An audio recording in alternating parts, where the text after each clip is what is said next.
भैया शुरू कीजिए तो वक्रतुंड ओम नमः शिवाय।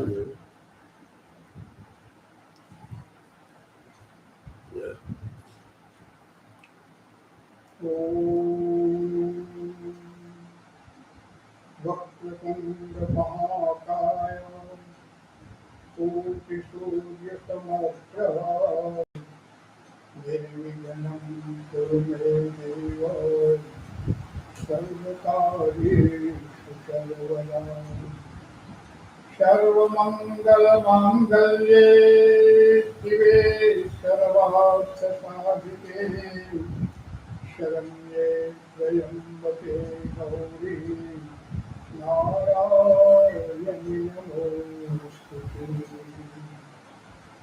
ॐ शान्ताकारं भुजगशयनं पद्मनाभं सुरेशं विश्वाधारं गगनसदृशं मेघवर्णं शुभाङ्गम् लक्ष्मीकान्तं कमलनयनं योगिभिर्ध्यानगम्यं वन्दे विष्णु भवभयहरं सर्वलोकैकनाथम्।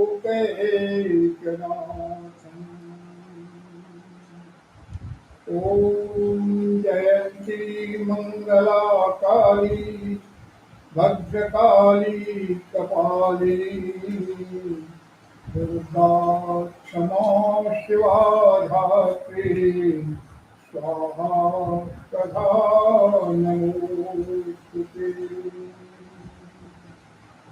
या कुन्देन्दुकुसारहारधवला या शुभ्रवस्त्रावृता या वीणावरदण्डमण्डितकरा या श्वेतपद्मासना या ब्रह्माच्युतशङ्करः प्रभृतिभिर्देवैः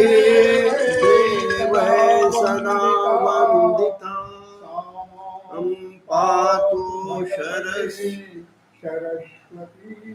निःशेषजाड्यापा। ॐ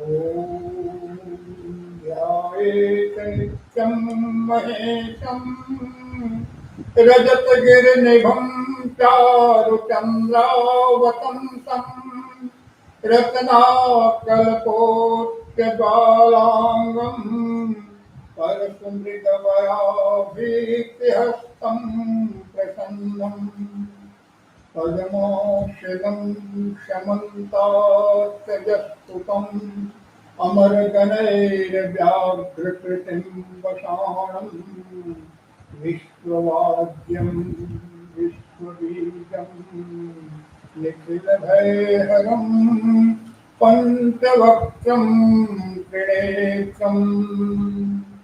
ॐ नमः शिवाय ॐ नमः शिवाय ॐ नमः शिवाय ॐ नमः शिवाय ॐ नमः शिवाय ॐ नमः शिवाय ॐ नमः शिवाय ॐ नमः शिवाय ॐ नमः शिवाय ॐ नमः शिवाय ॐ नमः शिवाय ॐ नमः शिवाय। ॐ वागर्था इव सम्पृक्तो वागर्था प्रतिपत्तये जगतः पितरो वन्दे पार्वती परमेश्वरो। माता रामो मतपिता रामचन्द्रः स्वामी रामो मतसखा रामचन्द्रः सर्वस्वं मे रामचन्द्रो दयालुर्नैव जाने न जाने। वसुदेवसुतं देवं कंस चाणूरमर्दनम देवकी परमानंदम कृष्णं वंदे जगद्गुरुं नारायणं नमस्कृत्य नरं चैव नरोत्तमं देवीं सरस्वतीं व्यासं ततो जयमुदीरयेत्। सभी देवी देवताओं, ऋषि मुनियों, अपने अपने माता पिता सभी श्रेष्ठ जनों को सादर प्रणाम निवेदित करते हुए शिव महापुराण पढ़ने का प्रयास करता हूँ। माँ सरस्वती की कृपा बनी रहे। आज हम सभी, जैसा कि हम सभी जानते हैं कि शिव महापुराण में कुल 24,000 श्लोक है। इसी जगह पर याद भी रखना है कि दूसरा हमारा जो आदि महाकाव्य है, महर्षि वाल्मीकि कृत रामायण, उसमें भी 24,000 ही श्लोक हैं। रामायण 7 कांड में विभक्त है और यह शिव महापुराण 7 संहिता में विभक्त है, जिसमें प्रथम संहिता विद्येश्वर संहिता का हम लोग आज पठन मनन करेंगे। सभी जो भी श्रोता हैं, जो भी सुन रहे हैं, प्रभु शिव को, मैया पार्वती को, अपने अपने माता पिता को ध्यान में रख करके 2 मिनट, 5 मिनट, 1 मिनट, जितना देर तक सुन सकते हैं। ओम भवानी शंकरो वंदे श्रद्धा विश्वास रूपिणो याभ्यां विना न पश्यन्ति सिद्धाश्वन्तस्थमीश्वरम्। श्री शिव महापुराण प्रथम विद्येश्वर संहिता अथ प्रथमोध्यायः। प्रयाग में सूत जी से मुनियों का शीघ्र पाप नाश करने वाले साधन के विषय में प्रश्न। आद्यंत मंगलम जात समान भावम आर्यतमीशमजरामत्म देवम पंचाननं प्रबल पंच विनोदशीलम संभावये मनसि शंकरम विकेशम। जो आदि और अंत में तथा मध्य में भी नित्य मंगलमय है, जिनकी समानता तथा तुलना कहीं भी नहीं है, जो आत्मा के स्वरूप को प्रकाशित करने वाले देवता परमात्मा हैं, जिनके 5 मुख हैं और जो खेल ही खेल में अनायास जगत की रचना, पालन, संहार, अनुग्रह एवं तिरोभाव रूप 5 प्रबल कर्म करते रहते हैं, उन सर्वश्रेष्ठ अजर अमर ईश्वर अंबिकापति भगवान शंकर का मैं मन ही मन चिंतन करता हूँ। व्यासोवाच धर्म क्षेत्रे महाक्षेत्रे गंगा कालिंदी संगमे प्रयागे परमे पुण्ये ब्रह्मलोकस्य वर्त्मनि मुनियः संस्थितात्मानः सत्यव्रतपरायणाः महोजसो महाभागा महाशत्रं द्विते निरे। तत्र सत्रं समाकर्ण्यो व्यासशिष्यो महामुनि आजगाम मुनिन्द्रष्टुं सूतः पौराणिकोत्तमः तं दृष्ट्वा सूतमायां तं हर्षिता मुनियस्तदा चेतसा सुप्रसन्नेन पूजां चाकर्युत्था विधि। ततो विनय संयुक्ता प्रोचो संजलयश्च ते सुप्रसन्ना महात्मानः स्तुतिं कृत्वा यथा विधि। रोमहर्षण सर्वज्ञ भवान् वै भाग्य गौरवात् पुराण विद्याम् अखिलां व्यासात् प्रत्यर्थमीयवान्। तस्माश्चर्य भूतानां कथानां त्वं हि भाजनं नाना रत्नानामुरुषरसाणां सारानां रत्नाकर इवार्णव। व्यास जी बोले, जो धर्म का महान क्षेत्र है, जहाँ गंगा यमुना का संगम हुआ है, जो ब्रह्मलोक का मार्ग है, उस परम पुण्यमय प्रयाग में सत्यव्रत के तट पर रहने वाले महातेजस्वी महाभाग महात्मा मुनियों ने एक बार विशाल यज्ञ का आयोजन किया। उस ज्ञान यज्ञ का समाचार सुनकर पौराणिक शिरोमणि व्यास शिष्य महामुनि सूत जी वहां मुनियों का दर्शन करने के लिए आए। सूत जी को आते देख वे सब मुनि उस समय हर्ष से खिल उठे और अत्यंत प्रसन्न चित्त से उन्होंने उनका विधिवत स्वागत सत्य का सत्कार किया। तत्पश्चात उन प्रसन्न महात्माओं ने उनकी विधिवत स्तुति करके विनय पूर्वक हाथ जोड़कर उनसे इस प्रकार कहा, हे सर्वज्ञ विद्वान रोमहर्षण जी, आपका बड़ा भाग्य है। इसी से आपने व्यास जी के यथार्थ रूप में संपूर्ण पुराण विद्या प्राप्त की, इसीलिए आप आश्चर्य स्वरूप कथाओं के भंडार हैं। ठीक उसी तरह जैसे रत्नाकर समुद्र बड़े बड़े सारभूत ग्रंथों का आगार है। यच्च भूतं च भव्यं च यच्चान्यद् वस्तु वर्तते न त्वया विदितं किंचित् त्रिषु लोकेषु विद्यते। त्वम् अदिष्टवशादाश दर्शनार्थमिहागतं कुर्वन् किमपि न श्रेयो वृथा गन्तुमर्हसि। तत्त्वं श्रुतं श्मन सर्वं पूर्वमेव शुभाशुभं न तृप्तिमधिगच्छामः श्रवणेच्छा मुहुर्मुहुः। इदानीमेकमेवास्ति श्रोतव्यं श्रोत्रसन्मते तद्रहस्यमपि ब्रूहि यदि तेनुग्रहो भवेत्। प्राप्ते कलियुगे घोरे नरा पुण्य विवर्जिता दुराचार रता सर्वे सत्यवार्ता परामुखा। परापवाद निरता परद्रव्याभिलाषिनः पर स्त्री शक्त मनसा पर हिंसा परायणः। देहात्मा दृष्टये मूढ़ा नास्तिका पशु बुद्धय मात्रे पितृ कृतद्वेषा स्त्री देवा काम किंकरा। विप्रालोभ ग्रह ग्रस्ता वेद विक्रय जीविनः धनार्जनम अभ्यस्त विद्या मद विमोहिता।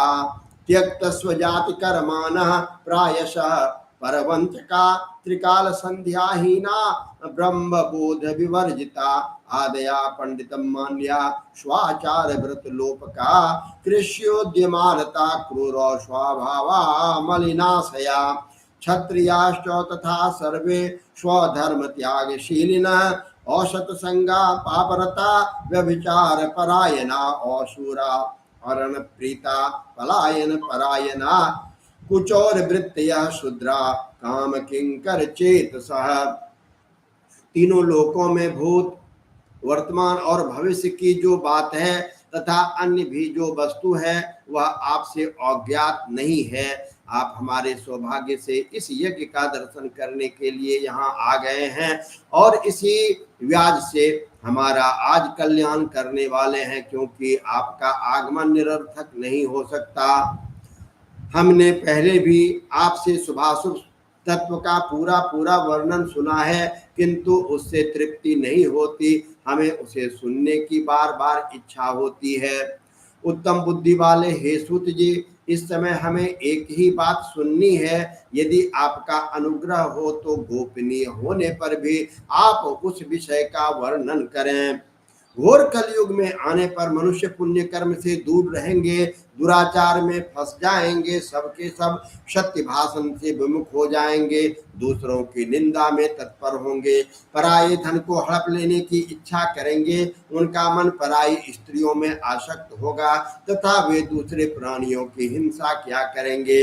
वे अपने शरीर को ही आत्मा समझेंगे, वे मूढ़ नास्तिक तथा पशु बुद्धि रखने वाले होंगे, माता पिता से द्वेष रखेंगे तथा वे कामवश स्त्रियों की सेवा में लगे रहेंगे। ब्राह्मण लोभ रूपी ग्रह के ग्रास बन जाएंगे, वेद बेचकर जीविका चलाएंगे, धन का उपार्जन करने के लिए ही विद्या का अभ्यास करेंगे, मद से मोहित रहेंगे, अपनी जाति कर्म को छोड़ देंगे, प्रायः दूसरों को ठगेंगे, तीनों काल की संध्योपासना से दूर रहेंगे और ब्रह्म ज्ञान से शून्य होंगे। दयाहीन, अपने को पंडित मानने वाले, अपने सदाचार व्रत से रहित, कृषि कार्य में तत्पर, क्रूर स्वभाव वाले एवं दूषित विचार वाले होंगे। समस्त क्षत्रिय भी अपने धर्म का त्याग करने वाले कुसंगी, पापी और व्यभिचारी होंगे। उनमें शौर्य का अभाव होगा, वे युद्ध से विरत अर्थात रण में प्रीति न होने से भागने वाले होंगे। वे कुत्सित चौर कर्म से जीविका चलाएंगे, शूद्रों के समान वर्ताव करेंगे और उनका चित्त काम का किंकर बना रहेगा। शास्त्रास्त्र विद्याहीना धेनु विप्रा वनुजिता शरण्या वनहीनाश्च कामिन्योति मृगा सदा प्रजापालन सद्धर्म विहीना भोग तत्परा प्रजा संहार का दुष्टा जीव हिंसा करा मुदा वैश्या संस्कारहीनास्ते स्वधर्म त्यागशीलिनः कुपथा स्वार्जनरस्तास्तु ला कर्म को वृत्तयः गुरुदेव द्विजातीना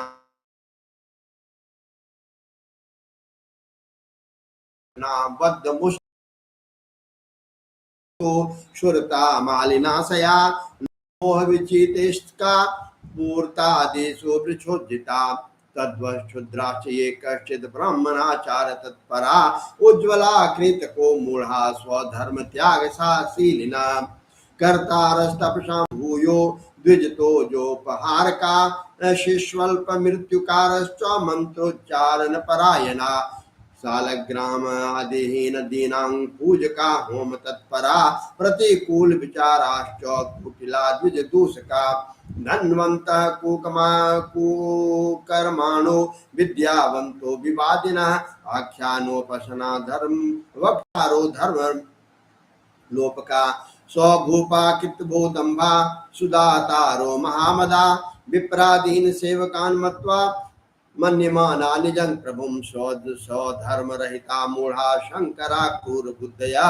महाभिमानानिनो नित्यं चतुर्वर्ण विलोपका वे शास्त्रास्त्र विद्या को नहीं जानने वाले, गौ और ब्राह्मण की रक्षा न करने वाले, शरणागत की रक्षा न करने वाले तथा सदा कामनी को खोजने में तत्पर रहेंगे।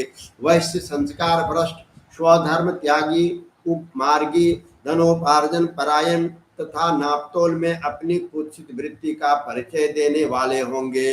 वे गुरुदेव, देवता और द्विजातियों के प्रति भक्ति शून्य, कुत्सित बुद्धि वाले, द्विजों को भोजन न कराने वाले, प्रायः कृपणता के कारण मुष्टि बांधकर रहने वाले, पराई स्त्रियों के साथ कामरत, मलिन विचार वाले, लोभ और मोह से भ्रमित चित्त वाले और वापी, कूप, ताड़ाग आदि के निर्माण तथा यज्ञ आदि सत्कर्मों में धर्म का त्याग करने वाले होंगे। इसी तरह कुछ शूद्र ब्राह्मणों के आचार में तत्पर होंगे, उनकी आकृति उज्जवल होगी अर्थात वे अपना कर्म धर्म छोड़कर उज्जवल वेशभूषा से विभूषित हो व्यर्थ घूमेंगे। वे मूढ़ होंगे और स्वभावतः ही अपने धर्म का त्याग करने वाले होंगे। वे भांति भांति के तप करने वाले होंगे, द्विजों को अपमानित करेंगे, छोटे बच्चों की अल्प मृत्यु होने के लिए अभिचारिक कर्म करेंगे, मंत्रों के उच्चारण करने में तत्पर रहेंगे, शालग्राम की मूर्ति आदि पूजेंगे, होम करेंगे, किसी न किसी के प्रतिकूल विचार सदा करते रहेंगे, कुटिल स्वभाव वाले होंगे और द्विजों से द्वेष भाव रखने वाले होंगे। वे यदि धनी हुए तो कुकर्म में लग जाएंगे, यदि विद्वान हुए तो विवाद करने वाले होंगे, कथा और उपासना धर्मों के वक्ता होंगे और धर्म का लोप करने वाले होंगे। वे सुंदर राजाओं के समान वेशभूषा धारण करने वाले, दंभी, दानमानी, अतिशय अभिमानी, विप्र आदि को अपना सेवक मानकर अपने को स्वामी मानने वाले होंगे। वे अपने धर्म से शून्य, मूढ़, वर्ण संकर, क्रूर बुद्धि वाले, महाभिमानी और सदाचारों वर्णों के धर्म का लोप करने वाले होंगे।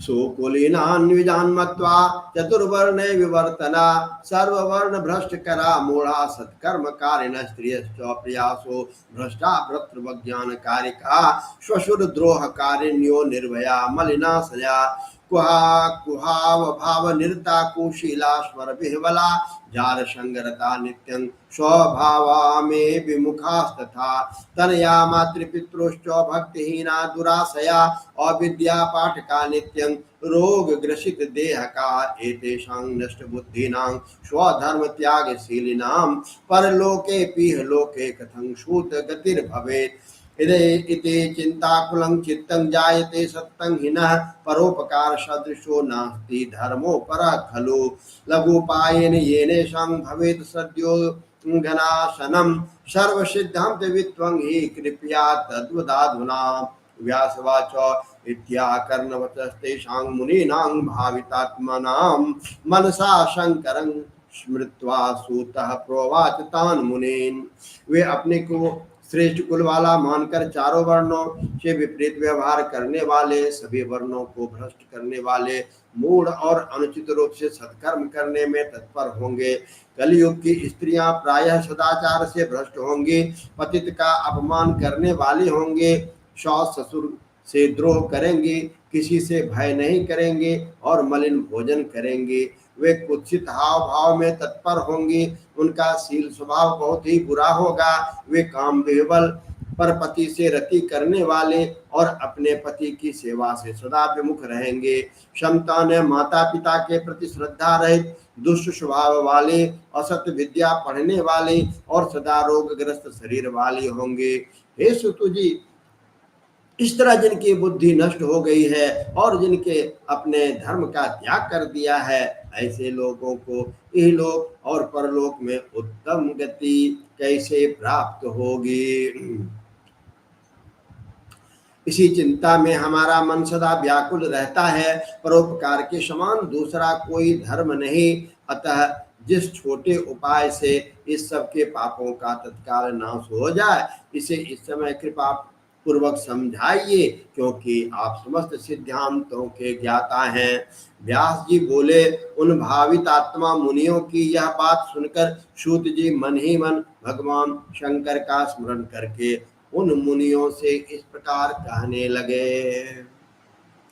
ओम नमः शिवाय, ओम नमः शिवाय, ओम नमः शिवाय, ओम नमः शिवाय, ओम नमः शिवाय, ओम नमः शिवाय, ओम नमः शिवाय, ओम नमः शिवाय, ओम नमः शिवाय। अथ श्री शिव महापुराणम अथ द्वितीयोध्यायः। शिव पुराण का महात्म्य एवं परिचय।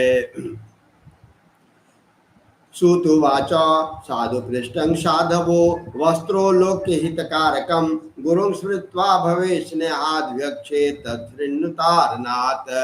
वेदांत सार सर्वस्व पुराणं चैवमुत्तमं सर्वागोगोद्धारकरं परत्र परमार्थदम्। कलिमल्स विध्वंसे यस्मिन् वयसः परं विजृम्भते सदा विप्रा चतुर्वर्ग फलप्रदम्। तस्याध्ययन मात्रेण पुराणस्य द्विजोत्तमा सर्वोत्तमस्य शैवस्य ते यस्यन्ते सुसद्गतिं। तावद् विजृम्भते पापं ब्रह्महत्या पुरस्सरं यावच्छैव पुराणं हि नोदिष्यति जगत्यहो। तावत् कली महोत्पाता संचरिष्यन्ति निर्भया यावच्छैव पुराणं हि नोदेष्यति जगत्यहो। तावत् सर्वाणि शास्त्राणि विवदन्ते परस्परं यावच्छैव पुराणं हि नोदेष्यति जगत्यहो। तावत् स्वरूपं दुर्बोधं शिवस्य महतामपि यावच्छैव पुराणं हि नोदेष्यति जगत्यहो। तावद्यं भटा क्रूरा संचरन्त्यंसि निर्भया यावच्छैव पुराणं हि नोदिष्यति जगत्यहो। तावत् सर्वपुराणानि प्रगर्जन्ति महीतले यावच्छैव पुराणं हि नोदिष्यति जगत्यहो।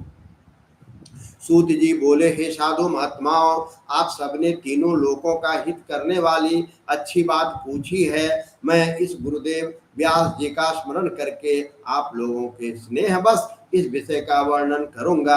आप लोग आदर पूर्वक सुने। सबसे उत्तम जो शिव पुराण है वह वेदांत का सार है, सर्वस्व है तथा वक्ता और श्रोता का समस्त पाप राशियों से उद्धार करने वाला है। इतना ही नहीं, वह परलोक में परमार्थ वस्तु को देने वाला है। कली का कल्मष राशि का वह विनाशक है। उसमें भगवान शिव के उत्तम यश का वर्णन है। हे ब्राह्मणों, धर्म, अर्थ, काम और मोक्ष, इन चारों पुरुषार्थों को देने वाले वह पुराण सदा ही अपने प्रभाव से विस्तार को प्राप्त हो रहा है। हे विप्रवरो, उस सर्वोत्तम शिव पुराण के अध्ययन मात्र से वे कलयुग के पापासक्त जीव श्रेष्ठतम गति को प्राप्त हो जाएंगे। अहो, ब्रह्म हत्या आदि महान पाप अभी तक रहेंगे, अर्थात अपने फल को देने में समर्थ होंगे। जब तक जगत में शिव पुराण का उदय नहीं होगा, आशय यह है कि शिव पुराण सुनने के बाद अंतःकरण शिव भक्ति परायण होकर अतिशय स्वच्छ हो जाएगा। अतः किसी भी पाप कर्म में मानव की प्रवृत्ति ही नहीं होगी। तब ब्रह्म हत्या आदि भयंकर पाप न होने के कारण उस पाप के फल भोग की संभावना ही नहीं होगी। कलयुग के महान उत्पात अभी तक निर्भय होकर विचरेंगे, यहाँ तक कि जगत में शिव पुराण जब तक कि शिव पुराण का उदय नहीं होगा, सभी शास्त्र परस्पर अभी तक विवाद करेंगे जब तक जगत में शिव पुराण का उदय नहीं होगा। शिव पुराण के आ जाने पर किसी प्रकार का विवाद ही नहीं रह जाएगा। सभी प्रकार से भुक्ति मुक्ति दाता यही रहेगा। अहो, महान व्यक्तियों के लिए भी अभी तक शिव का स्वरूप दुर्बोध्य रहेगा जब तक इस जगत में शिव पुराण का उदय नहीं होगा। सभी पुराण पृथ्वी पर गर्जन तभी तक करेंगे जब तक शिव पुराण जगत में उदय नहीं होगा।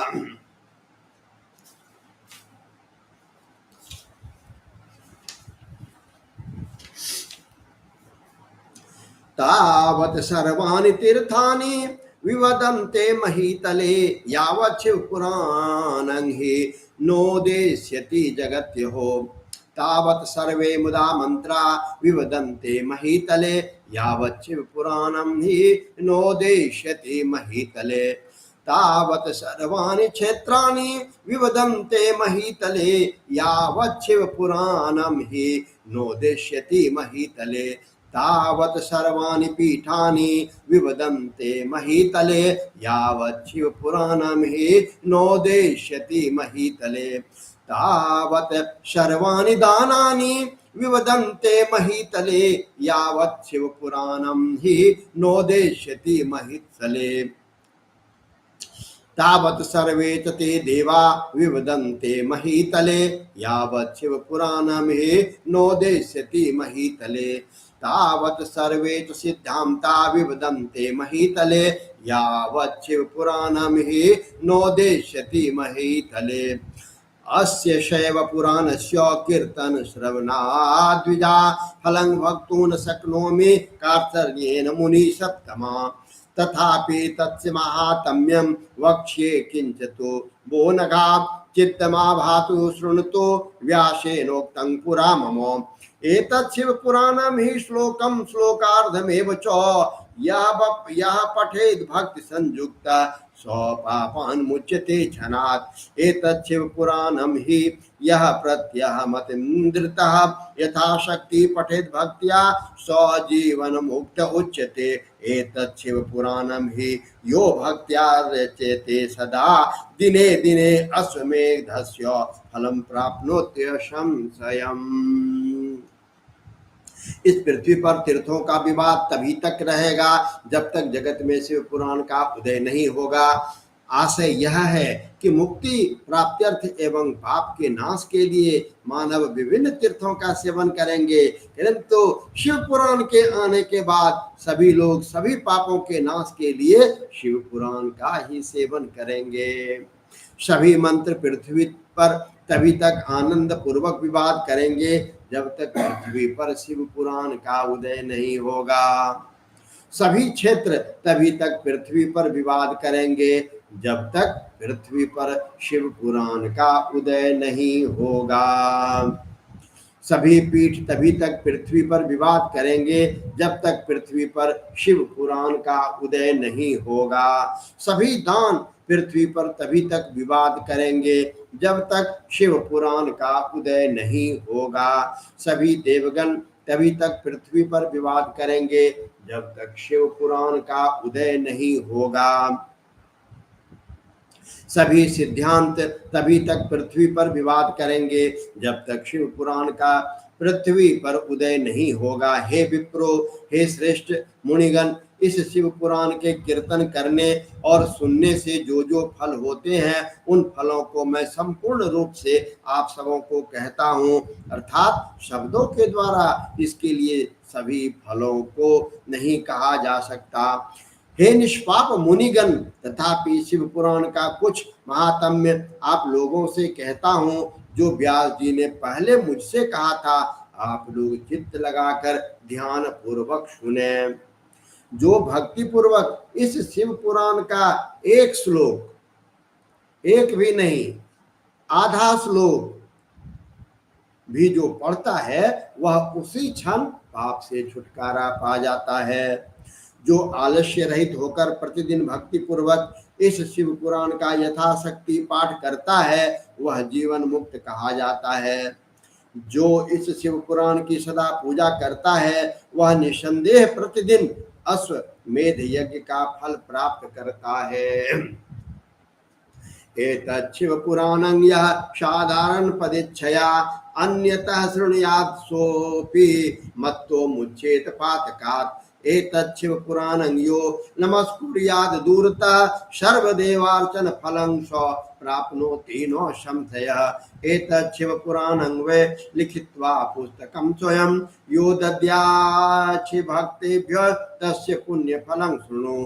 अधीतेषु च शास्त्रेषु वेदेषु व्याकृतेषु च यत् फलं दुर्लभं लोके तत् फलं तस्य संभवेत्। एतत् शिव पुराणं हि चतुर्दश्यां पोषितः शिव भक्त सभायां यो व्याकरोति स उत्तमः।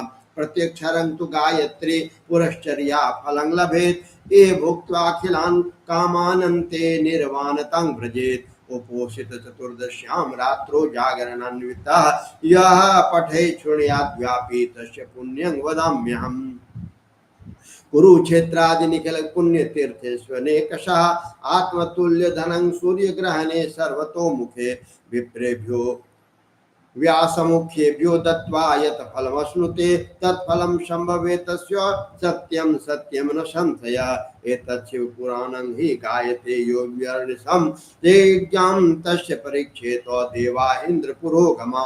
एतत् शिव पुराणं यः प्रशमन्ति स नित्यशः यद्यत् करोति सत्कर्मं तत्कोटि गुणितं भवेत्। समाहितः पठेद्यस्तु तत्र श्री रुद्र संहितां स ब्रह्मग्नोऽपि पूतात्मा त्रिभिरेव दिने भवेत्। तां रुद्र संहिता यस्तु भैरव प्रतिमानन्तिके त्रिपठेत् प्रयंग मौनि स्वकामान् खिलान् भवेत्।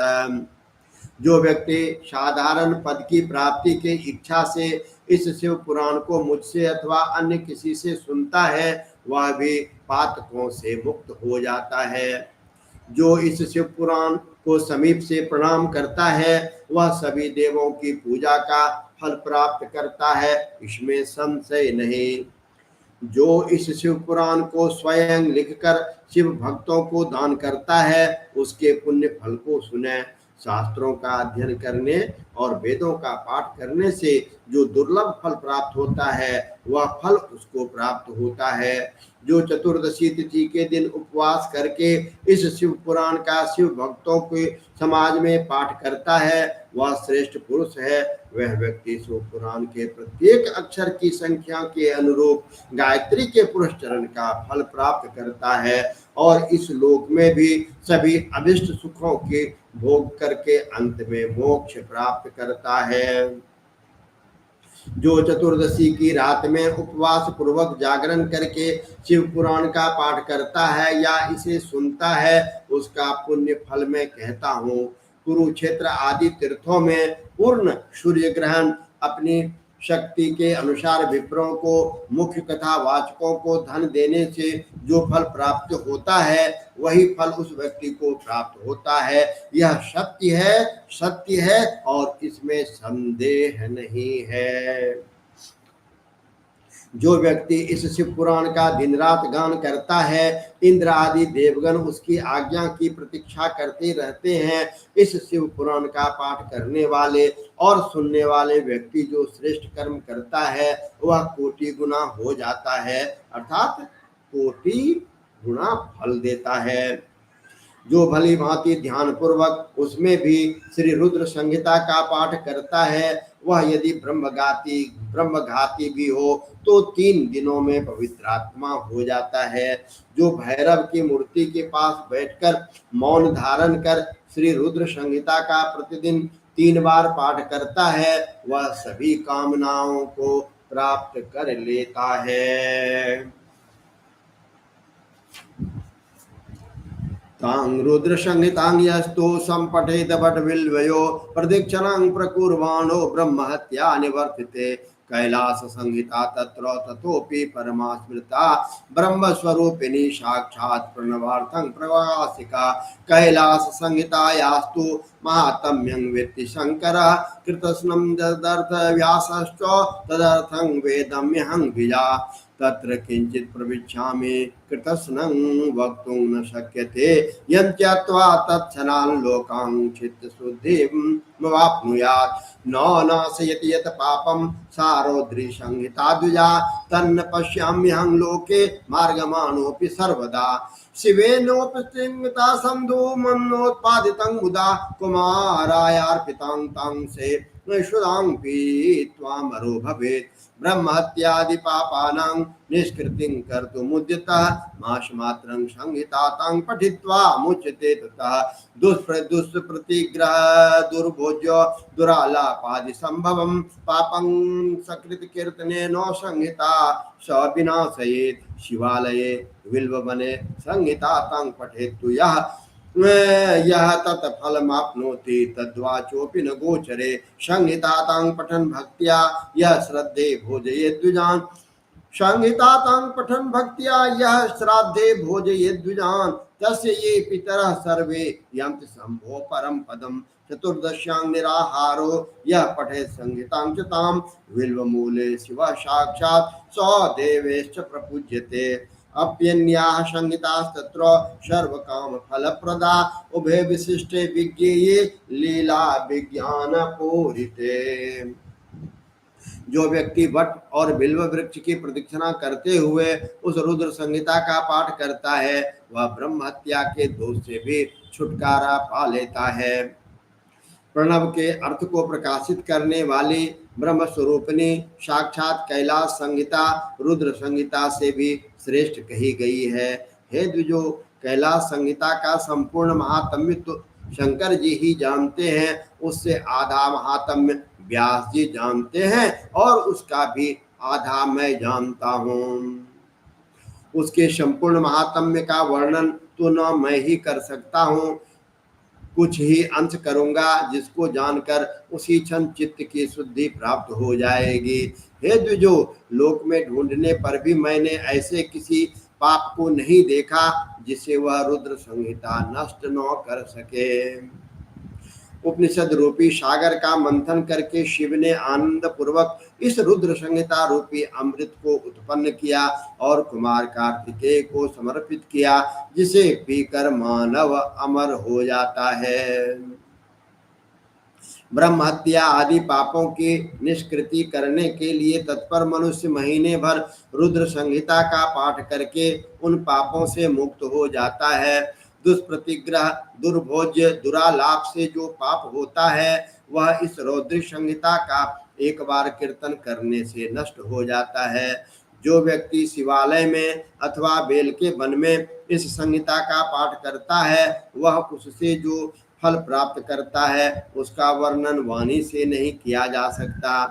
जो व्यक्ति श्रद्धा पूर्वक इस संहिता का पाठ करते हुए श्राद्ध के समय ब्राह्मणों को भोजन कराता है, उसके सभी पितर शंभु के परम पद को प्राप्त करते हैं।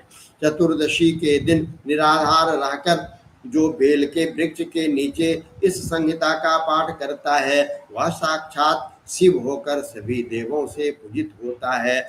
उसमें अन्य संहिताएं सभी कामनाओं के फल को पूर्ण करने वाली है, किंतु लीला और विज्ञान से परिपूर्ण इन दोनों संहिताओं को विशिष्ट समझना चाहिए।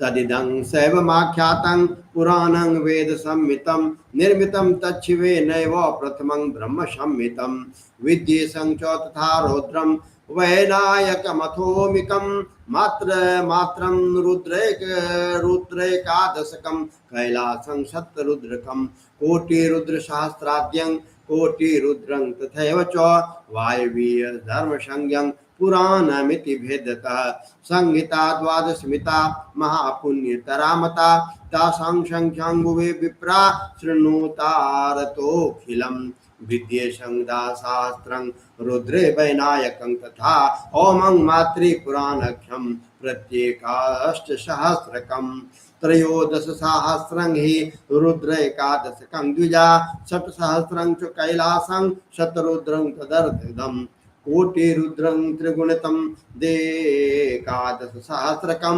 सहस्रकोटिरुद्राख्यामुदितं ग्रन्थसंख्यया वायवीव शब्दिशतं धर्मं रविसहस्रकं तदेवं लक्षणसंख्यायं शैवं संख्याति वेदत व्यासेन दत्तु संक्षिप्तं चतुर्विंशहस्रकं शैवं तत्चतुर्थं वै पुराणं सप्तसंहितं शिवेन कल्पितं पूर्वं पुराणं ग्रन्थसंख्यया शतकोटि प्रमाणं हि पुरा सृष्टो सुबृहस्पृतम् व्यस्तेष्टादशदा चैव पुराणे द्वापरादिषु चतुर्लक्षेन संक्षिप्तो कृते द्वय्यापयन् दिवे प्रोक्तं शिवपुराणं हि चतुर्विंशसहस्रकं श्लोकानां संख्यया सप्तसंहिते ब्रह्मसंहितम्।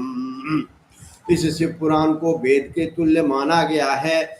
इस वेद कल्प पुराण का सबसे पहले भगवान शिव ने ही प्रणयन किया था। विद्येश्वर संहिता, रुद्र संहिता, विनायक संहिता, उमा संहिता, मातृ संहिता, एकादश रुद्र संहिता, कैलाश संहिता, शतरुद्र संहिता, कोटि रुद्र संहिता, सहस्र कोटि रुद्र संहिता, वायवीय संहिता तथा धर्म संहिता, इस प्रकार इस पुराण के 12 भेद हैं। ये 12 संहिताएं अत्यंत पुण्यमयी मानी गई है। ब्राह्मणों, अब मैं उनके श्लोकों की संख्या बता रहा हूँ, आप लोग वह सब आदर पूर्वक सुने।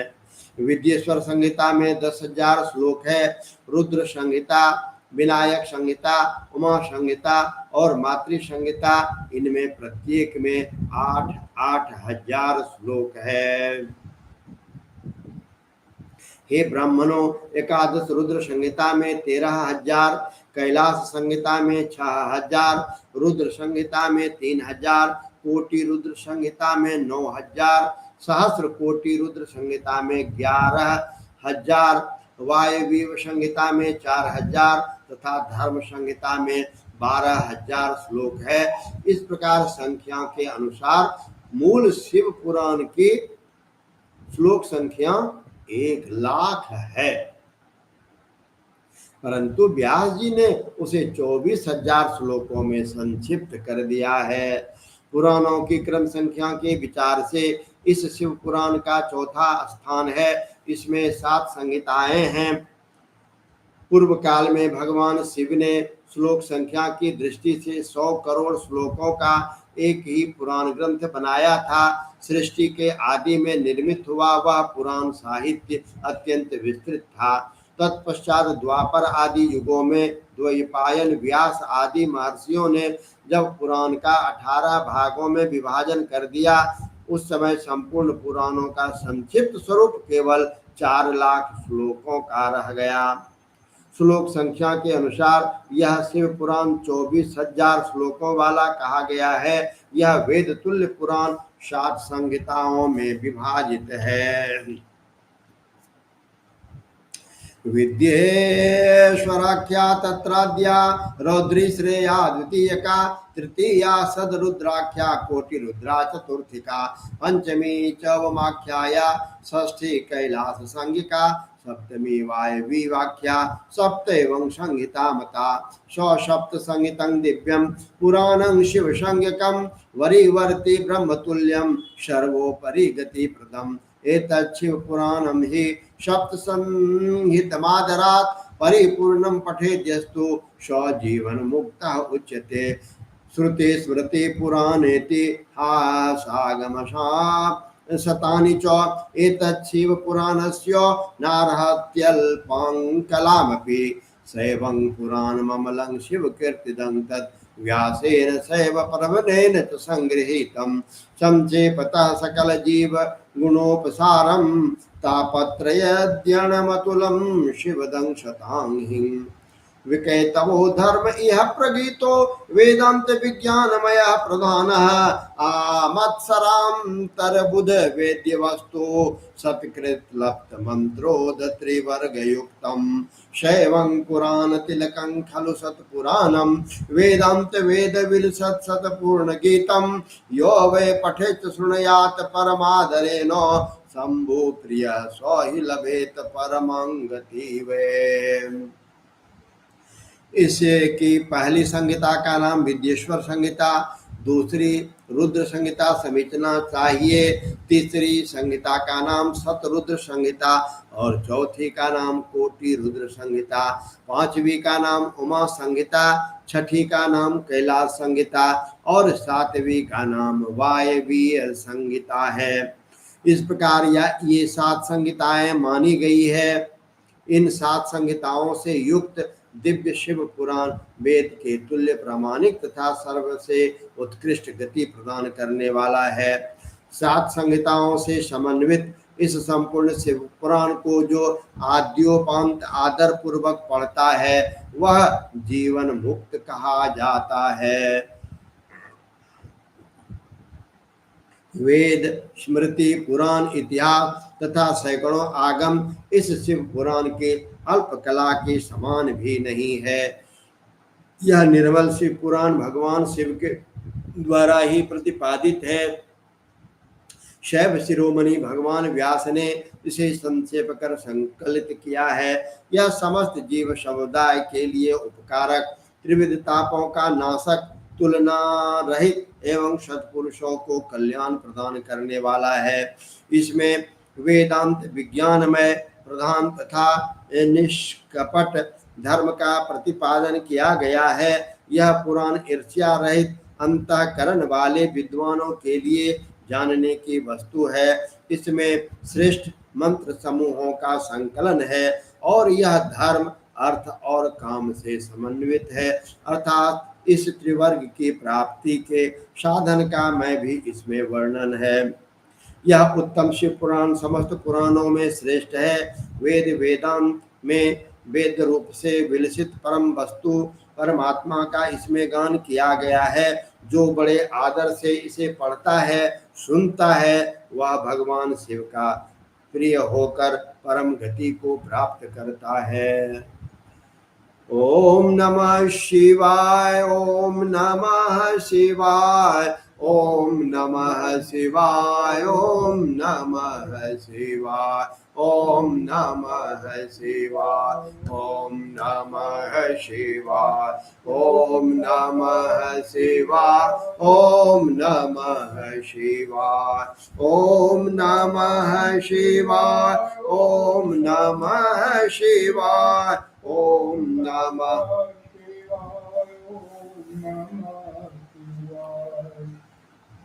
श्री शिव महापुराणम विद्येश्वर संहिता अथ तृतीयोध्यायः। साध्य साधन आदि का विस्तार। तो अभी जो हम सबों ने दूसरे अध्याय में पढ़ा उसका मूल यही है कि हमारा आर्ष ग्रंथ जो है वह बहुत ही विशाल है और हम यदि एक जन्म क्या कई जन्म भी लें तो फिर भी सभी ग्रंथों का अध्ययन हम नहीं कर पाएंगे। तो हम यदि एक श्लोक का, एक भी नहीं उनके आधे श्लोक का भी श्रद्धा पूर्वक यदि अध्ययन मनन करते हैं तो हमें उनका शरण प्राप्त होता है और वो प्रभु हमें अपना शरणागत बनाते हैं। अथ तृतीयोध्याय साध्य साधन आदि का विचार। व्यास उवाच इत्याकर्णवचः श्रोतं प्रोच्यते परमर्षयः वेदांत सार सर्वस्वं पुराणं श्रावयाद्भुतम् इति श्रुत्वा मुनीनां च वचनं सुप्रहर्षितः स्मरश्च शंकरं सूतः प्रोवाच मुनिसत्तमम्। व्यास जी बोले, हे सूत जी, यह वचन सुनकर वे सब महर्षि बोले, अब आप हमें वेदांत के सार स्वरूप अद्भुत शिव पुराण को सुनाइए। मुनियों का यह वचन सुनकर अति प्रसन्न हो वे सूत जी शंकर जी का स्मरण करते हुए उन श्रेष्ठ मुनियों से कहने लगे। सूतोवाच शृण्वन्तो ऋषियः सर्वे स्मृत्वा शिवमनामयं पुराण प्रवणं शैवं पुराणं वेदसारजम् यत्र गीतं त्रिकं कृत्या भक्ति ज्ञान विरागकं वेदांत वेद्यं सद्वस्तु विशेषेण प्रवर्णितं शृण्वन्तो ऋषियः सर्वे पुराणं वेदसारजं पुरा कालेन महता कल्पेति ते पुनः पुनः अस्मिन्नुपस्थिते कल्पे प्रवृत्ते सृष्टिकर्मणि मुनीनां षट्कुलीनानां प्रभूतामितरेतरम् इदं परमितं नेति विवादः सो महानभूत् ते भी जगमोर्विधातारं ब्रह्मणं प्रष्टुमव्ययम् वाग्भिर्वेयनर्गार्भे सर्वे प्राञ्जलयो ब्रुवन् त्वं हि सर्वजगद्धाता सर्वकारणकारणं कः पुमान् सर्वतत्त्वेभ्यः पुराणः परतः परः ब्रह्मोवाच यतो वाचो निवर्तन्ते अप्राप्य मनसा सह यस्मात् सर्वमिदं ब्रह्म विष्णुरिन्द्र पूर्वकं स भूतेन्द्रिये सर्वे प्रथमं संप्रसूयते एष देवो महादेवः सर्वज्ञो जगदीश्वरः अयं तु परया भक्त्या दृश्यते नान्यथा क्वचित् रुद्रे हरिहरश्चैव तथान्ये च सुरेश्वरा भक्त्या परमया तस्य नित्यं दर्शनकांक्षिणा। सूत जी बोले, आप सब महर्षिगण रोग शोक से रहित कल्याणमय भगवान शिव का स्मरण करके वेद के सार तत्व से प्रकट पुराण प्रवर शिव पुराण को सुनिए, जिसमें भक्ति ज्ञान और वैराग्य इन तीनों का प्रीति पूर्वक ज्ञान किया गया है और वेदांत वेद्य शद वस्तु का विशेष रूप से वर्णन किया गया है। हे ऋषिगण, अब आप लोग वेद के सारभूत पुराणों को सुने। बहुत काल में पुनः पुनः पूर्व कल्प व्यतीत होने पर इस वर्तमान कल्प में जब सृष्टि कर्म आरंभ हुआ तब उन दिनों 6 कुलों के महर्षि परस्पर वाद विवाद करते हुए कहने लगे, अमुक वस्तु सबसे उत्कृष्ट है और अमुक नहीं है। उनके इस विवाद ने अत्यंत महान रूप धारण कर लिया। तब वे सब के सब अपनी शंका के समाधान के लिए सृष्टिकर्ता अविनाशी ब्रह्मा जी के पास गए और हाथ जोड़कर विनय भरी वाणी में बोले, हे प्रभु, आप संपूर्ण जगत का धारण पोषण करने वाले हैं तथा समस्त कारणों के भी कारण हैं। हम यह जानना चाहते हैं कि संपूर्ण तत्वों से परे परात्पर पुराण पुरुष कौन है। ब्रह्मा जी बोले, जहाँ से मन सहित वाणी उन्हें ना पाकर लौट आती है तथा जिसे ब्रह्मा विष्णु रुद्र और इंद्र आदि से युक्त यह संपूर्ण जगत समस्त भूतों एवं इंद्रियों के साथ पहले प्रकट हुआ है, वे ही ये देव महादेव सर्वज्ञ एवं संपूर्ण जगत के स्वामी हैं। ये ही सबसे उत्कृष्ट हैं। उत्तम भाव से भी इनका साक्षात्कार होता है, दूसरे किसी उपाय से कहीं इनका दर्शन नहीं होता। हरि रुद्र हर तथा अन्य देवेश्वर सदा उत्तम भक्ति भाव से उनका नित्य दर्शन करना चाहते हैं। बहुनात्र किमुक्तेन शिवे भक्त्या विमुच्यते प्रसादात् देवता भक्ति प्रसादो भक्ति संभवः यथेहाङ्कुरतो बीजं बीजतो या यथाङ्कुर तस्मादीश प्रसादार्थं यूयं गत्वा भुवं द्विजा दीर्घ सत्रं क्षमाकृत्वं यूयं वर्ष सहस्रकम् अमुष्येवादिरेशस्य शिवस्यैव प्रसादतः वेदोक्त विद्याधरं तो ज्ञायते साध्य साधनं मुनिया ऊचु अथ किं परमं साध्यं किं वा तत्साधनं परं साधका किंदृशस्तत्र तद्दिदं ब्रूहि तत्त्वतः ब्रह्मोवाच साध्यं शिवपदप्राप्तिः साधनं तस्य सेवनं साधक तत्प्रसादाद्यो नित्यादि फलनिग्रह कर्म कृत्वा तु वेदोक्तं तदर्पित महाफलं परमेश पद प्राप्ति शालोक्याधिक्रमात् ततः तद्भक्त्यानुसारेण सर्वेषां परमं फलं तत्साधनं बहुविधं साक्षाधीशेन बोधितम् संक्षिप्य तत्र वह सारं साधनं ब्रवीम्यहं श्रोत्रेण श्रवणं तस्य वचसा कीर्तनं तथा मनसा मननं तस्य महासाधनमुच्यते श्रोतव्या कीर्तव्यश्च मन्तव्यश्च महेश्वरः इति श्रुति प्रमाणं तु साधनेनापमा परं साध्यं व्रजत सर्वार्था साधनेरपरायणा प्रत्यक्षं चक्षुषा दृष्ट्वा तत्र लोकः प्रवर्तते प्रत्यक्षं अप्रत्यक्षं हि सर्वत्र ज्ञात्वा श्रोत्रेण चेष्टते तस्मात् श्रवणमेवादो श्रुत्वा गुरुमुखाद् वद ततः संसादयन्त्यन्तो कीर्तनं मुननं सुधि क्रमानं प्रदन्ते साधनेऽस्मि सुधाजिते शिवयोगे भवेत्तेन शालोक्यादि क्रमाच्छने सर्वाङ्गव्याधयः पश्चात् सर्वानन्दश्च लीयते आभ्यासात् क्लेश मे तद्वै पश्चाद्यन्तमङ्गलम्। अधिक कहने की क्या आवश्यकता। भगवान शिव में भक्ति होने के मनुष्य संसार बंधन से मुक्त हो जाता है। देवताओं की कृपा प्रसाद से ही उनमें भक्ति होती है और भक्ति से देवता का कृपा प्रसाद प्राप्त होता है।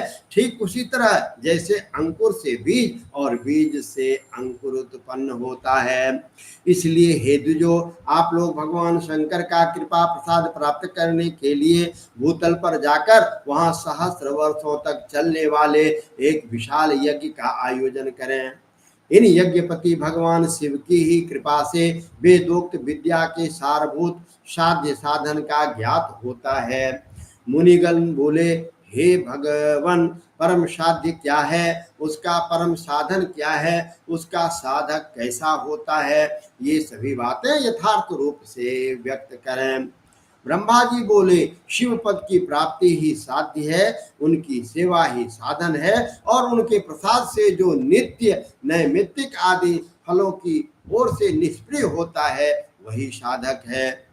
वेदोक्त कर्म का अनुष्ठान करके उसके महान फल को भगवान शिव के चरणों में समर्पित कर देना ही परमेश्वर पद की प्राप्ति है। वही शालोक्य आदि के कर्म की प्राप्त होने वाली मुक्ति है। उन पुरुषों की भक्ति के अनुसार उन सबको उत्कृष्ट फल की प्राप्ति होती है। उस भक्ति के साधन अनेक प्रकार हैं, जिसका प्रतिपादन साक्षात महेश्वर ने किया है। उसे संक्षिप्त रूप से मैं सारभूत साधनों को बतला रहा हूँ। कान से भगवान के नाम, गुण और लीलाओं का श्रवण, वाणी द्वारा उनका कीर्तन और मन के द्वारा उनका मनन, इन तीनों को महान साधन कहा गया है। तात्पर्य यह है कि महेश्वर का श्रवण, कीर्तन और मनन करना चाहिए। यह श्रुति का वाक्य हम सब के लिए प्रमाणभूत है। संपूर्ण मनोरथों को सिद्धि में लगे हुए आप लोग इसी साधन से परम साध्य को प्राप्त हो। लोग प्रत्यक्ष वस्तु को नेत्र से देखकर उसमें प्रवृत्त होते हैं, परंतु जिस वस्तु का कहीं भी प्रत्यक्ष दर्शन नहीं होता उसे श्रवणेन्द्रिय द्वारा जान सुनकर मनुष्य उनकी प्राप्ति के लिए चेष्टा करता है। तस्मात् श्रवण में वादो श्रुत्वा गुरु मुखाद बुधा ततः संसाधन कीर्तनं मननं सुधे। अतः पहला साधन श्रवण ही है। उसके द्वारा गुरु के मुख से सत्व को तत्व को सुनकर बुद्धिशाली विद्वान पुरुष अन्य साधन कीर्तन एवं मनन की सिद्धि करे। क्रमशः मनन पर्यंत इस साधन की अच्छी तरह से साधना कर लेने पर उनके द्वारा सालोक्य आदि के क्रम से धीरे धीरे भगवान शिव का संयोग प्राप्त होता है। पहले सारे अंगों के रोग नष्ट हो जाते हैं, तत्पश्चात सब प्रकार का लौकिक आनंद भी विलीन हो जाता है। अभ्यास के ही समय यह साधन कष्टप्रद है, परंतु बाद में निरंतर मंगल देने वाला है। ओम नमः शिवाय, ओम नमः शिवाय, ओम नमः शिवाय, ओम नमः शिवाय, ओम नमः शिवाय, ओम नमः शिवाय, ओम नमः शिवाय, ओम नमः शिवाय, ओम नमः शिवाय, ओम नमः शिवाय, नमः शिवाय, ओम नमः शिवाय, ओम नमः शिवाय, ओम नमः शिवाय, ओम नमः शिवाय, ओम नमः शिवाय, ओम नमः शिवाय, ओम नमः शिवाय, नमः शिवाय, ओम नमः शिवाय, ओम नमः शिवाय, ओम नमः शिवाय, ओम नमः शिवाय, ओम नमः शिवाय, ओम नमः शिवाय, ओम नमः शिवाय, ओम नमः शिवाय, ओम नमः शिवाय, ओम नमः शिवाय। और आप सभी जितने भी हमारे सनातनी भाई बंधु बहन माता ऑनलाइन रहते हो तो बहुत ही खुशी होती है। आप बहुत भाग्यशाली हैं जो इस महापुराण का श्रवण आनंद मिलता है। मैं आपके मैसेज को पढ़ नहीं सकता हूँ, जवाब नहीं दे सकता हूँ, इसके लिए क्षमा करेंगे। पर हमारी प्रार्थना आप सबों के लिए होती है। आप सभी सदा स्वस्थ शानंद प्रसन्न रहें, अपने अपने क्षेत्रों में प्रगति करते हुए सनातन की रक्षा में भी कुछ सहयोग करें। यह मेरी विनती है, मेरी प्रार्थना है, आप सबों के लिए मेरी शुभकामना है। ओम नमः शिवाय, ओम नमः शिवाय, ओम नमः शिवाय। फिर और अब यह क्रम बना रहेगा। हम सभी सायं 5:30 से 7 बजे तक शिव महापुराण की चर्चा में लगे रहेंगे और प्रभु हमें शक्ति दे कि मैं वाचन कर सकूं। आप लोगों की शुभकामना ही हमें यह कुछ नया करने को प्रेरित करता है। बहुत बहुत धन्यवाद।